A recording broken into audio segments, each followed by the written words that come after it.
Hello, and welcome back to Learn the Bible in a Year for May 16th, 2026. Today is National Barbecue Day.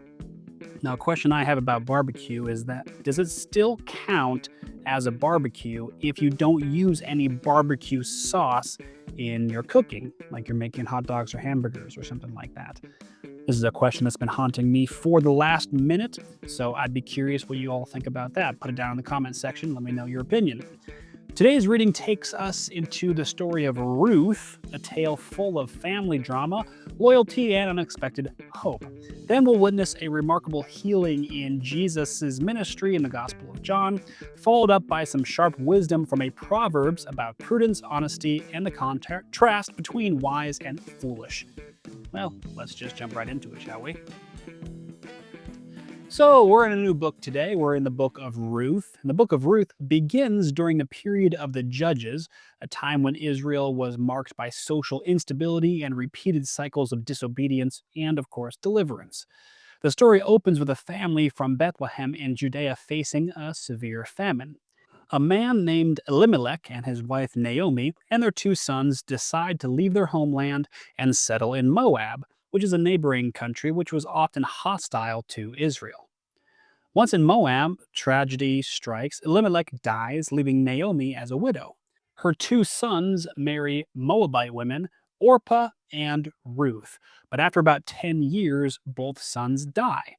Now Naomi is left without her husband or sons, and her daughter in laws are also widowed.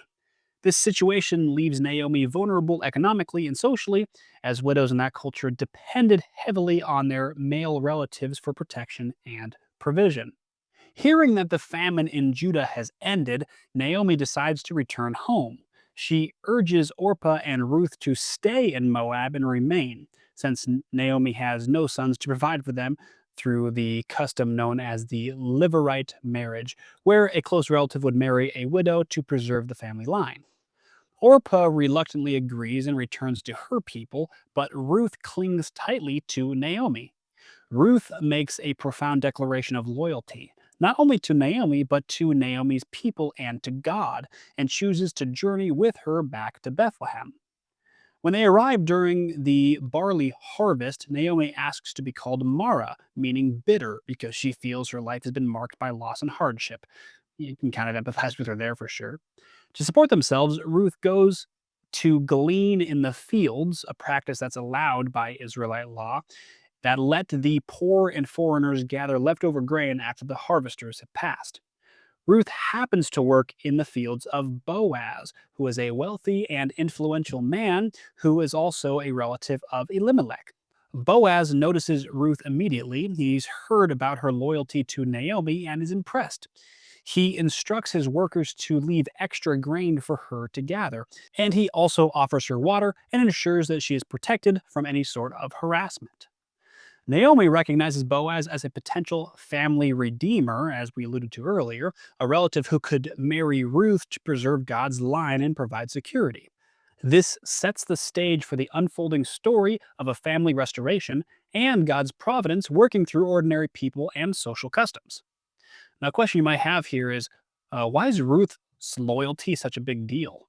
Well, in the ancient world, widows were often left destitute and vulnerable, and Ruth's choice to leave her own people and God's to follow Naomi was both culturally risky and completely countercultural altogether. It highlights themes of covenant loyalty and inclusion that runs deeply throughout the Bible. Now, jumping into the New Testament in the Gospel of John overall frequently uses miraculous signs to reveal Jesus' identity and mission, and this chapter features one of the most striking examples. Jesus and his disciples encounter a man who has been blind from birth. The disciples ask Jesus whether the man's blindness was caused because of his own sin or by the sin of his parents. Now, this question reflects a common belief in that time that suffering was always a direct punishment for specific wrongdoing. Jesus rejects this simplistic cause and effect thinking. Instead, he says that the man's blindness provides an opportunity for God's work to be revealed. Then Jesus performs a unique healing. He spits on the ground and makes mud with his saliva and applies it to the man's eyes. Jesus instructs him to wash in the pool of Siloam, a reservoir in Jerusalem. The man obeys, and when he washes, he gains his sight for the first time in his life. Now, this miracle causes quite a stir. The man's neighbors are amazed and confused, debating whether this was really the same man who was blind. The man simply recounts what happened without much fanfare. Now, because the healing took place on the Sabbath, the religious leaders, meaning the Pharisees, launch an investigation, and they're divided. Some accuse Jesus of breaking the Sabbath law by making mud and healing on that day, while others were puzzled by the undeniable miracle. Now, this formerly blind man is questioned again and again, and the interrogation intensifies, and he becomes bolder, pointing out the inconsistency of the leaders' claims. They profess ignorance about Jesus' origins, yet they cannot deny the healing. The man boldly declares his belief that Jesus must be from God because no one could perform such a miracle otherwise. And the chapter ends with the religious leaders rejecting the man's testimony and casting him out, illustrating the theme of spiritual blindness contrasted with actual physical sight. The irony here is really, really thick. All right, now jumping into our reading in Proverbs, we're reading Proverbs 12, verses 8 through 17, and it goes like this. A person is praised according to their prudence, and one with a warped mind is despised. Better to be a nobody and yet have a servant than to pretend to be somebody and have no food. The righteous care for the needs of their animals, but the kindest act of the wicked are still cruel. Those who work their land will have abundant food, but those who chase fantasies have no sense. The wicked desire the stronghold of evildoers, but the root of the righteous endure. Evildoers are trapped by their sinful talk, and so the innocent escape trouble. From the fruit of their lips, people are filled with good things, and the work of their hands brings them reward. The way of fools seems right to them, but the wise listen to advice. Fools show their annoyance at once, but the prudent overlook an insult.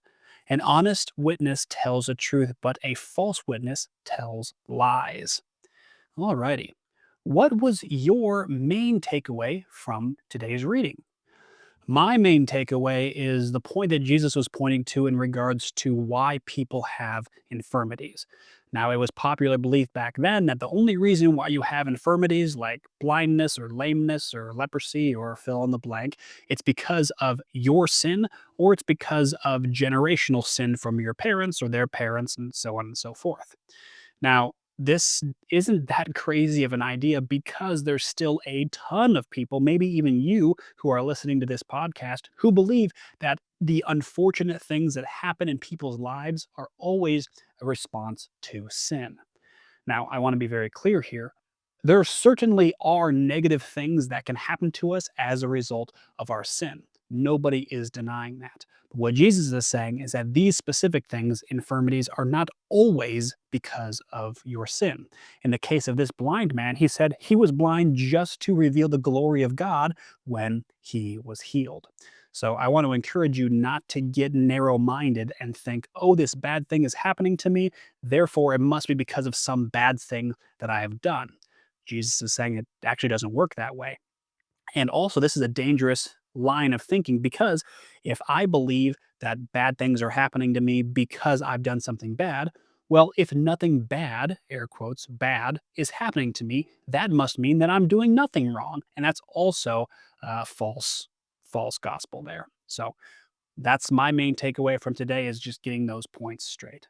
But what was your main takeaway? I'd be curious to know. Put that down in the comments section wherever it is that you listen to this episode, and I will see all of you cool cats again here tomorrow.